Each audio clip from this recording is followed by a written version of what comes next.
W30N operating as W30C. Net control for the Two Rivers Amateur Radio Club net. This radio net meets every Monday here at 8 p.m. on 146.73 MHz W83PB repeater for the WFM Association. Membership in the Two Rivers ARC is not required to check into this net, as all radio amateurs are welcome. If you'd like information about the Two Rivers ARC, you can write to us at P.O. Box 225, Greenock, PA, zip code 15047. We're also on the Internet's World Wide Web at www.trarc.net.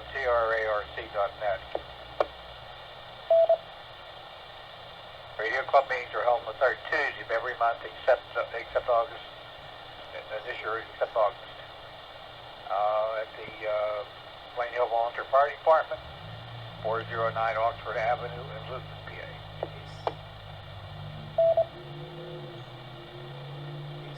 We're open as net for checking an emergency or priority traffic at this time.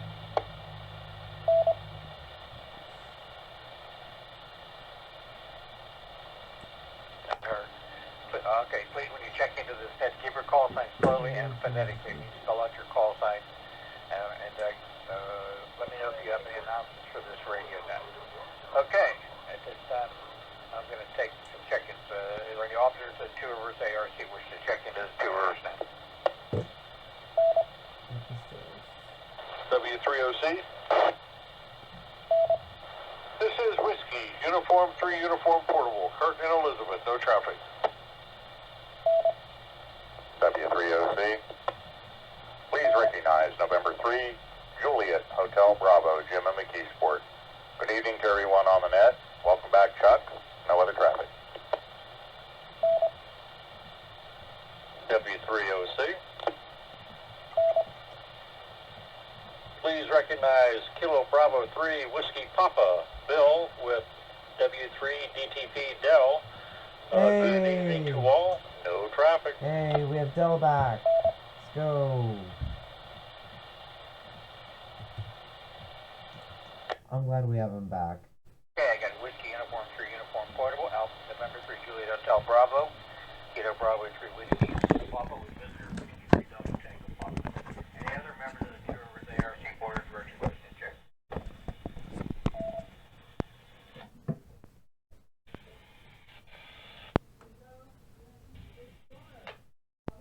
Alright, now I'm looking for stations operating mobile, portable, or I said I'm getting coming for the Two Rivers net.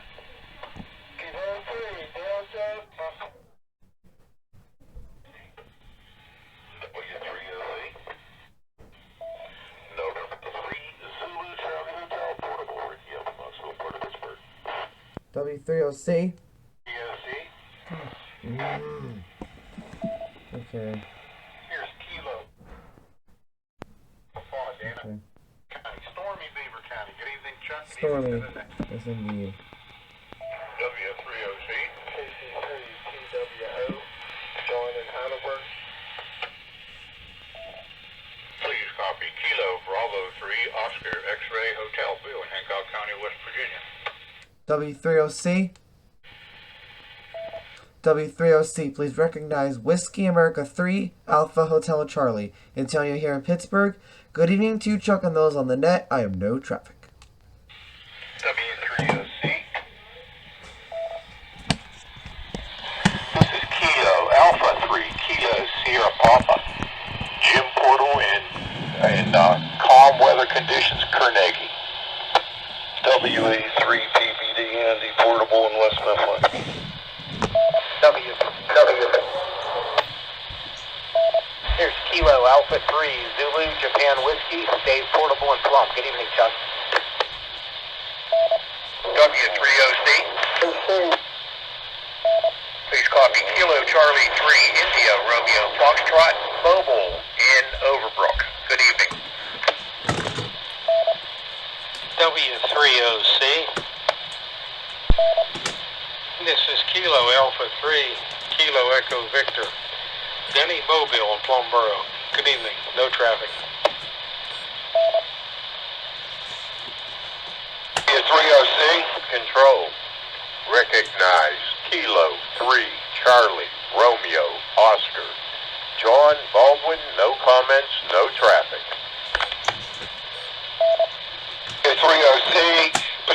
recognize November 3 Tango Alpha Uniform, N3 TAU, Norman Penn, Westmoreland County. Good evening, Chuck. Hope you're feeling better.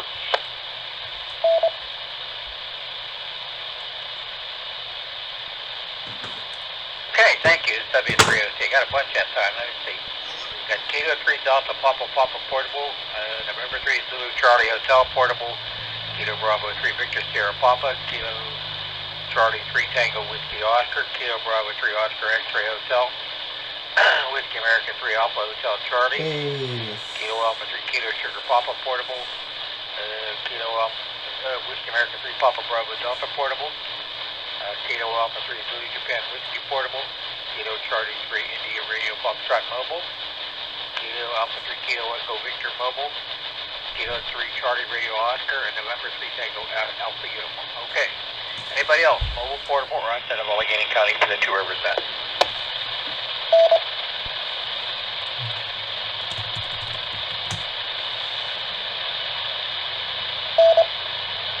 Okay, not heard. All right. Okay, now look at the stations that are operating that haven't checked in. Let's do a call now.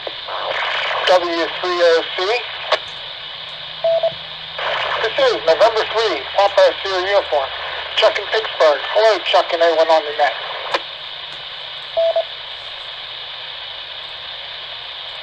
W3OC. There's Kilo 3 Hotel India Romeo, K3HIR, in Elizabeth Township. Good evening, Chuck.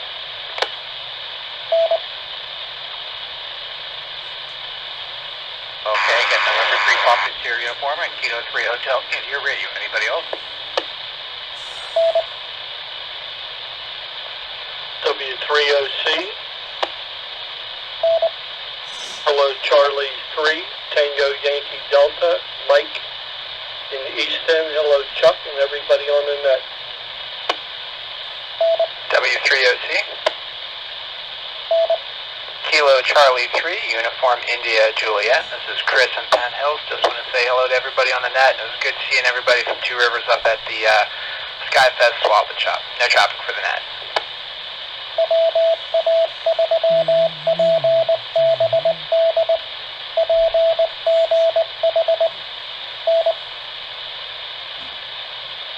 Okay, I got Kilo Charlie 3 Tango Yankee Delta, and I think I wrote Kilo Charlie 3 Uniform Tango Japan.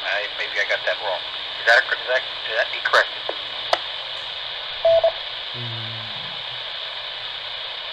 Not heard. All right, anybody else?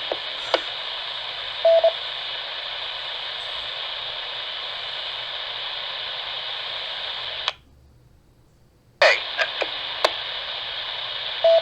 Thank you all for taking the time to check in this evening. I do have general announcements, and of course, the lines keyed up on the computer over here. Thank you all for the best wishes. Yeah, I've been kind of under the weather the last couple of weeks with bronchitis. Not high, but we're kind of getting over it, I hope. One thing at a time. I'm sorry I didn't see many people up at, I didn't see anybody up at Skyview. Would like to attend it, but play safe and sorry.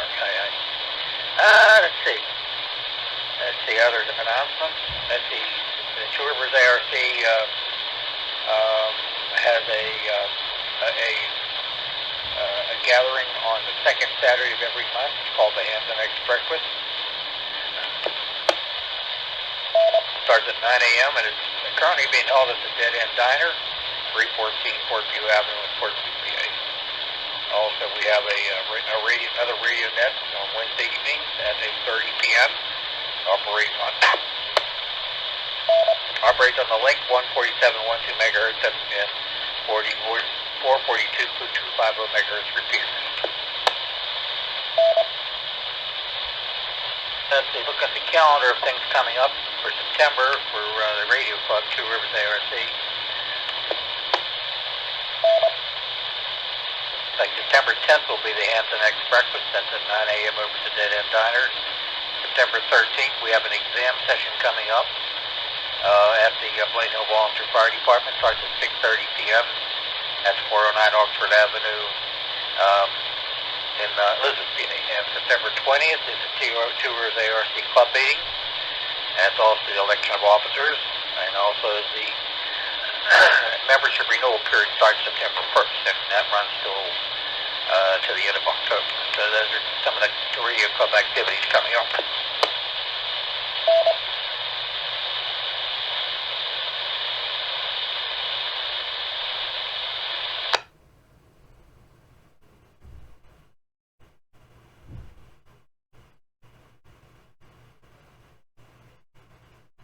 Okay.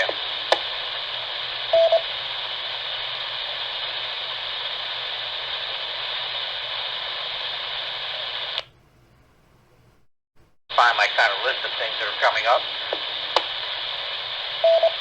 Next local Hamfest is on September 11th.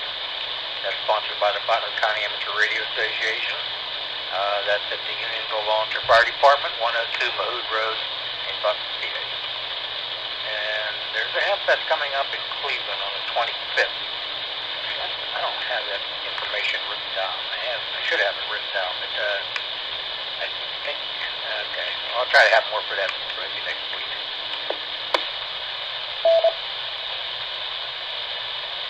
And also in October, we do have the Pennsylvania Cupid Summer Party coming up. I believe that's the first full weekend, I believe, in October.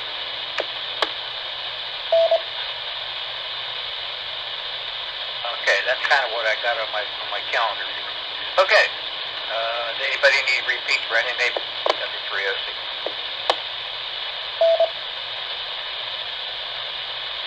And unheard already. Okay. Oh, I didn't ask. Does anybody have any listings of Silent Keys? Any radio amateurs have recently passed away?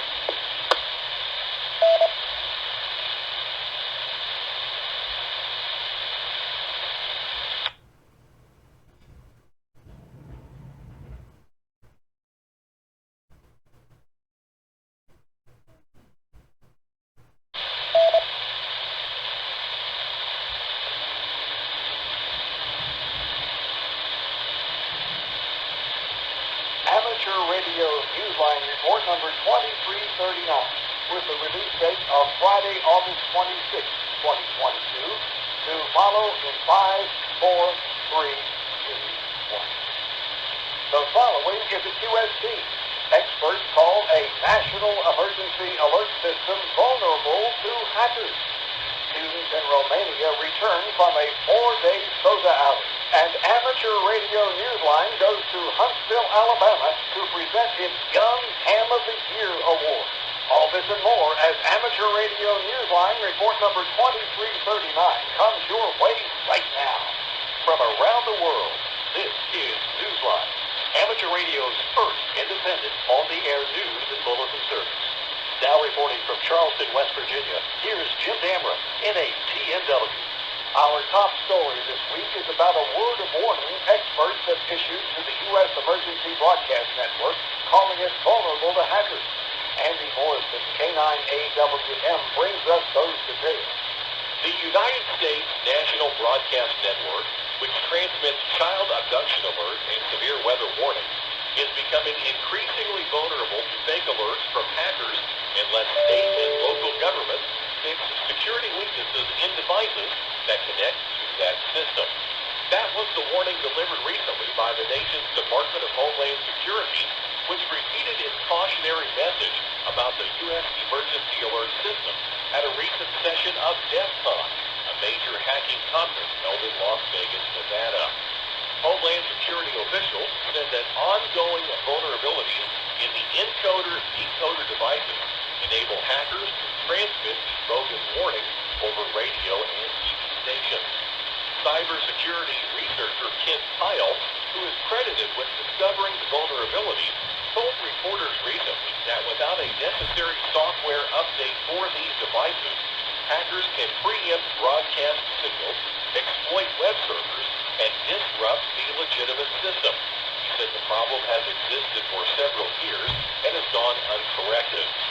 Reporting on this issue, Cable News Network asked the Federal Communications Commission for a tally of how many devices are running vulnerable software. The FCC had no immediate response. This is Andy Morrison, K9AWM. The Huntsville, Alabama Hamfest is history now, and Newsline was happy to be there to meet with this year's Young Ham of the Year award winner. Don Wilbanks, AE5DW, tells us all about it. Good afternoon, everyone. It is a little after 2 o'clock on Saturday at Huntsville. That means it is time for the Young Ham of the Year Award. My name is Don Wilbanks, 85DW. I'll be presenting the Young Ham of the Year this afternoon to Audrey McElroy, KM4BUN. We're so proud of her. And first off, I want to say that after 2 years of being away, it is so good to be back at Huntsville, Alabama at the Ham Fest. That was how the first in-person Young Ham of the Year presentation in 2 years began, Saturday, August 20th on the main stage at the Huntsville Ham Fest. I read off a short list of the many accomplishments that earned Audrey this honor, and then the floor was hers. Hello, everybody. I am so happy to be here. Huntsville Ham Fest is definitely my favorite place to be. I'm sure a lot of you can agree. And I'm very honored to receive this award. My brother and I have worked in amateur radio for many years now, but it can't be, I can't not thank the people who've helped me throughout this. Of course, my parents, Tom McElroy and Janet McElroy, along with others like Carol Perry, WB2 MGP, Bill Brown, who's right there, WB8 ELK, and tons of other people who have been mentors to me and helpers to me, because if it wasn't for them, I wouldn't be able to do the things I'm able to do. And so I hope in the future I can continue pushing for bringing more youth into amateur radio, as well as bring more women into STEM and the wonderful world of amateur radio. So thank you all again. Representatives from CQ Communications, Yaesu USA, Heil Sound, Radio Waves Antennas, and Gigaparts had remarks and gifts for Audrey. Of course, we mentioned the last two honorees, Christopher Bro, KD8YBJ from 2020, and Faith Hannah Lee, KD3Z from 2021, who have presented their awards virtually online. Sadly, neither could attend live this year due to prior school commitments. All of us at Newsline, including our awards committee and judges, want to congratulate Audrey. She is a shining example of why Bill Pasternak was so committed to honoring the amazing young people in this hobby and service. She carries the torch high. If you would like to hear the entire unedited presentation audio, you can find it on our extra page at arnewsline.org. Speaking for our Young Ham of the Year Committee Chairman Mark Abramovich, NC3V, and our panel of judges, we can't wait for next year. See you there. I'm Don Wilbanks, 85DW. Students in an amateur radio club in Romania have returned home with full hearts and full logbooks after 4 days of activating the countryside's beautiful mountains. More on their trip from Ed Durant, DD5LP. Accompanied by their teacher, Adrian, YO5IA, and other mentors, a group of young amateurs from the school radio club YO6KGS in Romania set out from Reccio village in late July for their latest adventure, a 4-day SOTA expedition in the Umalo Mountains. After watching demonstrations by Zaba, YO6PIB, and Eva, YO6EVA, who activated their first summit, Umalo Peak, the students joined them on 20 meters and 17 meters, ranging in age from 12 to 20. Many of the students had gone on previous activations with the school club and their advisors. Mihaela, YO5MCM, could not be there in person this time, but made sure to chase the group from her QTH in Clutch, about 200 kilometers away. There was also a family reunion, ham radio style, as Nico, YO6YLJ, made a summit-to-summit contact with his father, Mihai, YO6FM, who was operating from Norway using the call sign LB9HI. Mihai was able to give the other students their chance for a summit-to-summit contact too. Everyone spent comfortable nights in a mountain cottage, and by the final night, they had earned some bragging rights. The whole team had activated Umalo Summit YOET007 and logged summit-to-summit QSOs from Munsell YOET527 to Umalo on VHF and UHF. Daria, YO6CDC, wrote in her online diary that until the next time, quote, we have the radio waves, the contest, the radio club where we meet, while the memories last forever, end quote. This is Ed Durant, CD5LP. A documentary film celebrating the spirit of invention has just won top honors at a Los Angeles Film Festival. Not surprisingly, the film's creative team included a ham. We hear more from Mike Atkins, KE5CXB. Pathways to Invention, a newly released documentary film directed and co-produced by a Santa Barbara, California amateur radio operator, has been chosen as Best Documentary Feature at the Los Angeles Independent Film Festival Awards.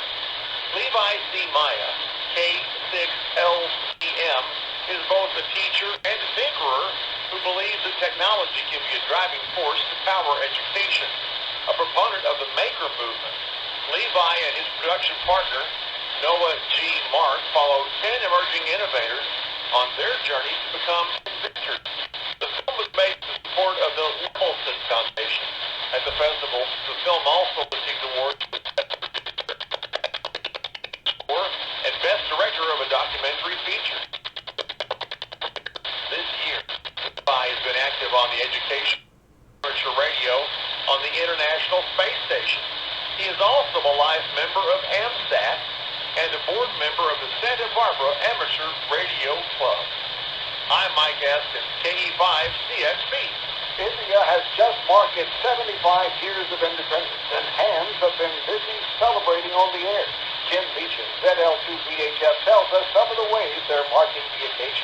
Amateurs throughout India and beyond have been marking this nation's 75 years of independence with special event stations and commemorative nets.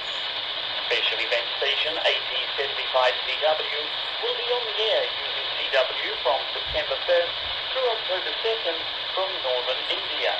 Rajesh VU2CW is the same operator who activated 8075 radio earlier this month on SFB.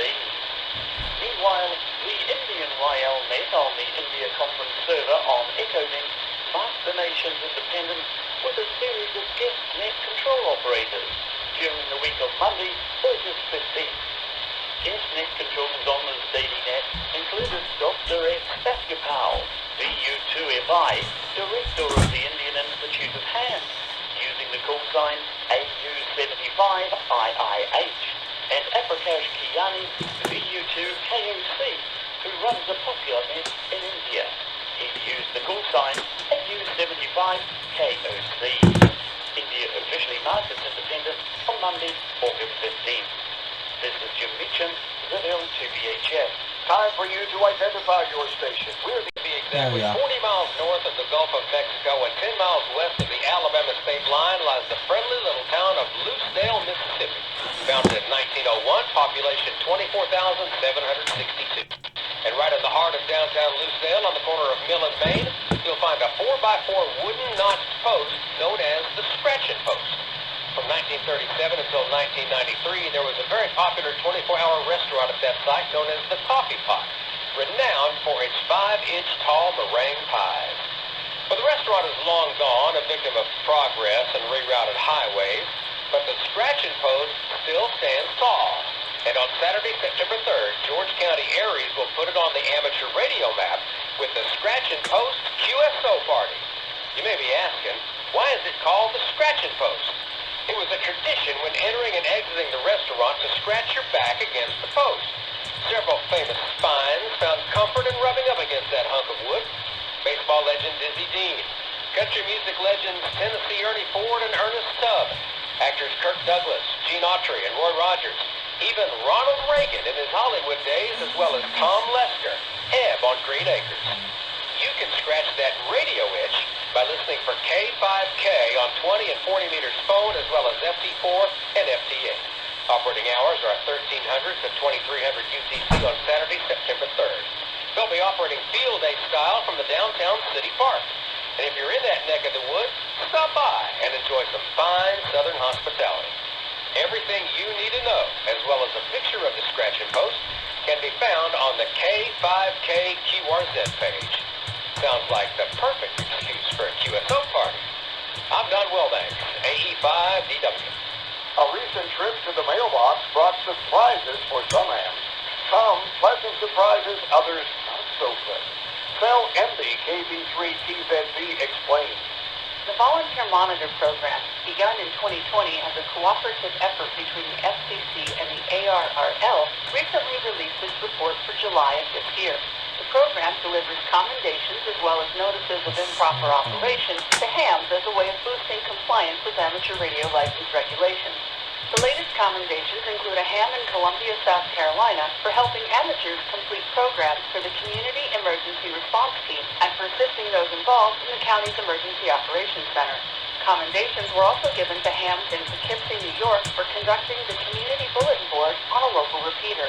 Hams in Rockland, Pennsylvania were also given commendations for involving the Philmont Mobile Radio Club in Field Day and mesh operations.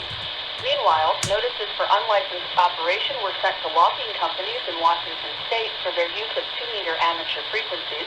Another notice for unlicensed operations was sent to an operator in Indian Hills, California, for operating 2-meter simplex APRS during a high-altitude balloon flight 1 year after the operator's license had been canceled by the FCC. Notices for operating FB8 outside license privileges were issued to a technician class operator in Martinez, California, and a general class operator in Trenton, New Jersey. Notices for operating on SSB outside their general class privileges were issued to hams in Massapequa, New York, and Trenton, New Jersey. This is Solembi, AB3 CZD. Recalling the difficult day that was September 11th, 2001. A group of U.S. amateurs is marking that grim anniversary with a special event starting very soon. Jack Parker, W8ISH, tells us what their plans are. Members of the Alabama Contest Group will be carrying the message 9/11 remembered once more during a special event being activated to honor the victims of terrorism who perished 21 years ago in New York City, Washington, D.C., and Shanksville, Pennsylvania. Stations will be using the call sign K4A starting at 0001 UTC on September 8th and running through to September 12th, operating on all bands and using CW, sideband, FT8, and RTTY. Organizers are expecting many hams to be calling in with stories of remembrances from September 11th, 2001. Planners have been busy on the Discord chat app, making a schedule that will be accessible to amateurs worldwide. An extra effort will be made on CW and FT8 to help Pacific DX operators, especially in VK and ZL, to make contact. Certificates will be available in addition to QSL cards. QSLs are needed for 4 bands in any combination of modes to qualify for a certificate. Outside of North America, only 3 bands are needed. According to the QRZ page for K4A, this event recognizes peace-loving people all over the world. Visit the page for K4A or WA1FCN for more details. For Amateur Radio Newsline, I'm Jack Parker, W8ISH. In the world of DX, members of the Zagreb Amateur Radio Association will activate the special call sign 9-Alpha-24-DRF during the 24th Zagreb Radio Fest on September 2nd and 3rd, QSL via the Bureau or LOTW.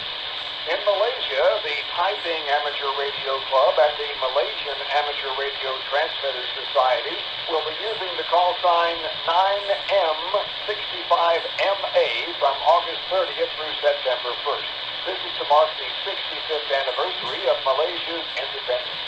Listen on various HF bands for operators using CW, SSB, FM, and the digital mode. QSL via 9M2OHM direct. Trinidad and Tobago will be marking the 60th anniversary of their independence with an amateur radio special event operated by members of the Trinidad and Tobago Amateur Radio Society. They will be using the call sign 9Y60TT between the 26th of August and the 2nd of September.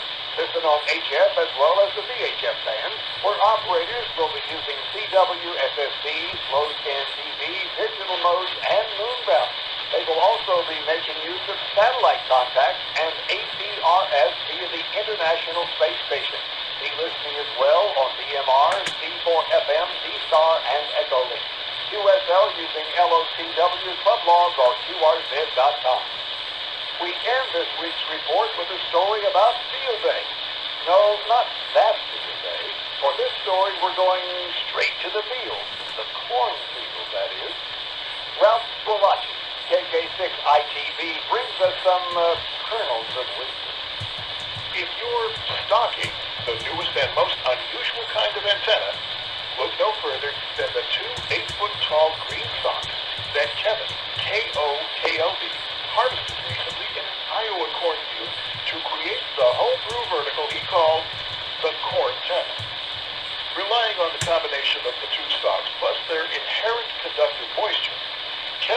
hunch that by joining them and adding a copper wire, mounting them on a wooden batten, and adding radios, you might get an SWR acceptable enough for some QSOs on 20 meters. With a little adjusting, the core antenna tuned right up in the field, and, well, things were soon popping. Operating at 5 watts QRP, he logged 2 contacts in Texas and had a few other contacts that almost made it into the log. Not quite smooth as silk, but for a corn antenna, downright amazing. You can see Kevin and the corn antenna in action on YouTube at the link in the text version of this week's newscast at arnewsline.org. He's got a real antenna farm, and yes, he's having a field day. Meanwhile, one lingering question remains: whether this innovative vertical can hold its own in a real amateur radio DX corn test. We're all ears. This is Ralph Squillaci, KK6ITV. With thanks to Alabama Contest Group, the ARRL, Arts Technica, CQ Magazine, CNN, David PR, K7DB, EXWorld.net, Indian YL Echolink.net, Levi C. Maya, K6LCM, Ohio 10DX, QRZ.com, Southgate Amateur Radio News, shortwaveradio.de, YouTube, and you, our listeners. That's all from the Amateur Radio Newsline. We remind listeners that Amateur Radio Newsline is an all-volunteer, non-profit organization that incurs expenses for its continued operation. If you wish to support us, visit our website at arnewsline.org. And know we appreciate you all. We also remind listeners, if you like our newscast, please leave us a 5-star rating wherever you subscribe to it. For now, with Karen Eve Murray, KD2GUC at the news desk in New York, and our news team worldwide, I'm Jim Dameron, N8TMW, Charleston, West Virginia, saying 73. And as always, we thank you for listening. Amateur Radio Newsline is copyright 2022, all rights reserved.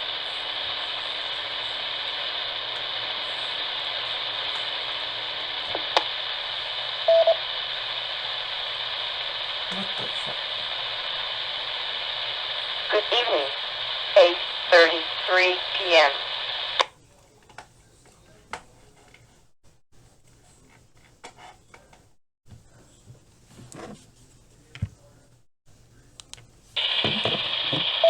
Okay, it's W3OC. That concludes this week's Newsline transmission.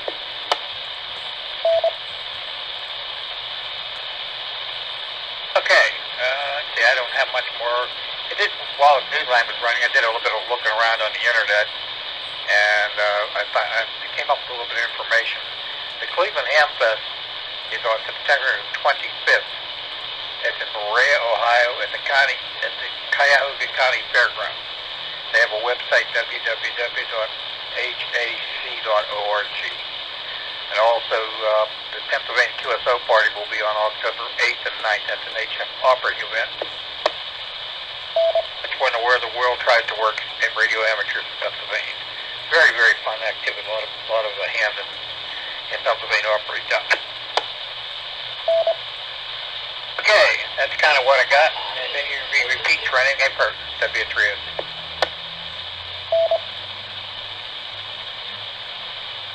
Okay, all right. Now we'll take some late check-ins. Anyone else would like to check out and that's so call now. W3OC. Here is Kilo Bravo 3, Delta Victor Delta, Adolph from Irwin, Westmoreland County. Good evening, Chuck, everybody on the net. No further comments.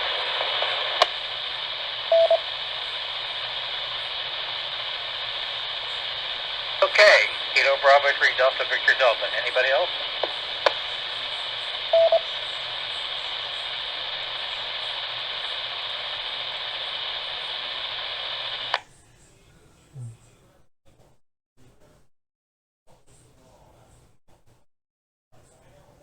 Hey, I got 23 on my check-in list. I'd like to thank everybody who did take the time to check in this evening. And I hope to catch many of you folks next week. With that, we're going to return the repeater back to General Amateur. It's W3OC, also that's W3ON. Good night.